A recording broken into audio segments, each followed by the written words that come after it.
So today we will speak with Phil Malone, communication specialist at Access Agriculture, to find out more about Access Agriculture's recent campaign on the Global Giving crowdfunding platform. Access Agriculture is a non-profit organization that showcases agricultural training videos in local languages, and its campaign is called Give Wings to Women Entrepreneurs in Rural India. Hi, Phil. Hi, Savitri. Good to meet you. Good to meet you too. Thanks a lot for giving us this opportunity to talk to you. Could you please share with our audience why this campaign is important and worth supporting? Okay, let's put ourselves in a village in a remote part of one of the states in India, maybe let's say Andhra Pradesh. What happens there is that some people have got all the connections, satellite TV, mobile phones, everything. Other people in some of the poorer villages have very few things. They maybe don't have a good phone signal if they have a phone at all, or they don't have access to the internet. So where can they get information that will help their family that exists with small-scale farming make a living? And it may be a family that is, for some reason, without both mother and father. So the woman might be doing everything on the farm by herself. How does she get information? One of the things that we have found that really works is to train up young people to use something which works offline. A smart projector, which is solar powered with a rechargeable speaker, and the ability to show the videos in the local languages. Now, in that state, it might be Telugu. In other states, it might be Kannada. In other states, it might be Hindi language.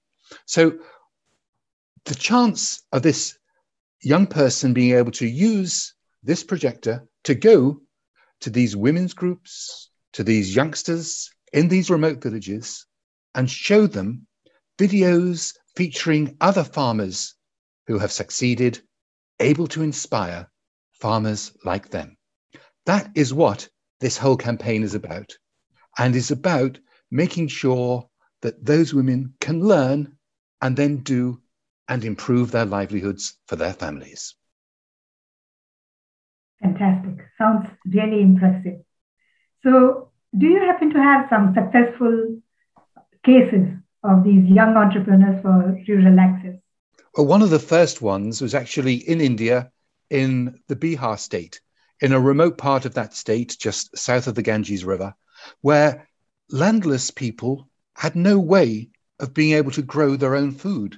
They could only survive on the wage they got from the big landowners. But one youngster there, a gentleman called Niraj, was determined to improve things with agroecology and agroforestry. And so he got hold of one of the smart projectors, and he was able to make sure that he could provide these videos in the local language to the people there. And that is a great way of showing what is possible.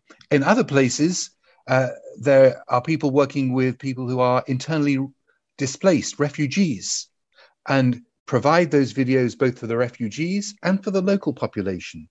Other places, like in West Africa, where women can see and learn from other women, both about growing things better, but also about improving nutrition.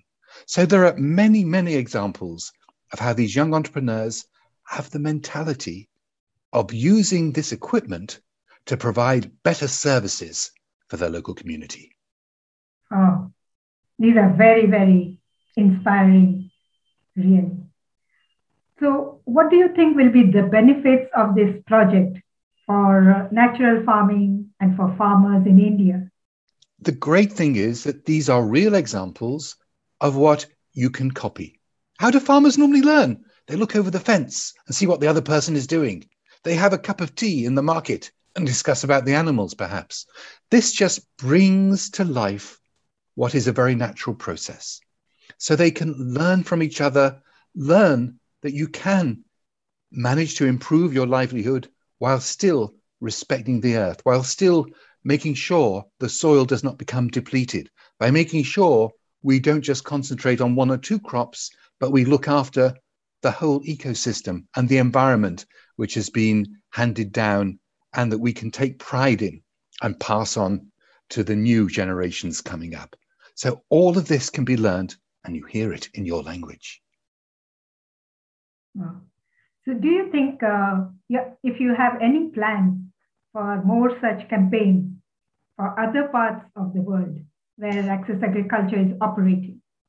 This will expand, but at the moment we want to just concentrate. And one opportunity is that on the 30th of November is Giving Tuesday, an opportunity that we can raise some extra money for this big initiative. It's on the Global Giving page, so it's globalgiving.org, and just search for Access Agriculture or search for Entrepreneurs and Wings, and you will find it. Look on the Access Agriculture webpage, and you'll find a link through there. It means that you can give some extra money, and the good thing is Global Giving are actually matching what is possible and giving some extra cash to help with whatever is raised on that 30th of November, which has a reputation, particularly in some parts of the world, and they call it Giving Tuesday. So what we feel is the more that we can give to those who may be not as fortunate as ourselves, then the more chances they have to improve what they can do and to make things better, both for agriculture and the environment. So everything that's talked about climate change, about sustainability, it works at a local level with these inspiring women entrepreneurs and the women and young people and the men farmers that they work with. This is amazing. Thank you so much, Phil. The work that Access Agriculture is doing is really valuable, and this campaign is indeed worth supporting. We hope our listeners will support you in a big way on Giving Tuesday and beyond. We wish you all the best. Thank you so much.